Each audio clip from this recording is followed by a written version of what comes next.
3 number round শুরু হইয়া গেল। এইবার এনিমিরে মজা বুঝামু।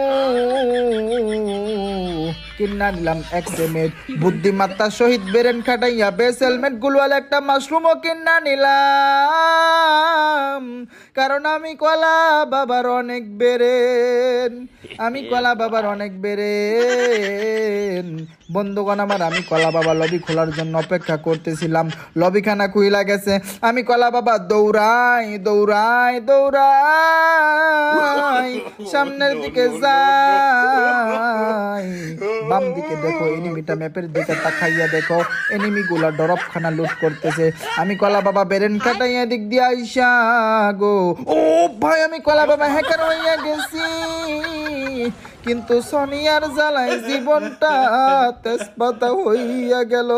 আমি কলা বাবা ডাউন কইরা দিছিলাম গো।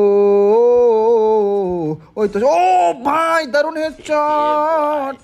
মরার আগেও হেডশট, মরার পরেও হেডশট, এত হেডশট গো। আমি কলা বাবা কেমন কেমন যেন হ্যাকার হইয়া গেছি। সোনিয়ার কথা কি যেন বলতে লইছিলাম, কিছুই মনে নাই। এই তো একটা আছে, এবার এটারে বিসমিল্লাহ বইলা বডি শট দিয়া দিলাম। বডি শট দিয়া আমারে আকাশ ভরা তারা উলা লা লা লা লা কইরা দিলাম। আমার টিমমেট ইঁদুর মারলাম, মরার মতো কইরা রইছে, ডাউন হইয়া গেছে। আকাশ ভরা তারা কইরা ওরে ফালাইয়া রাখছে গো। আমি ভাবলাম এনিমিটা হয়তো ওদিকে, কিন্তু না না না, এনিমিটা দেখো নোবরা একটা এনিমি ভাই। এটা কি ভাই, এটা কি ছিল ভাই? এখানে বসে রয়েছে, আমার মারে না। লল।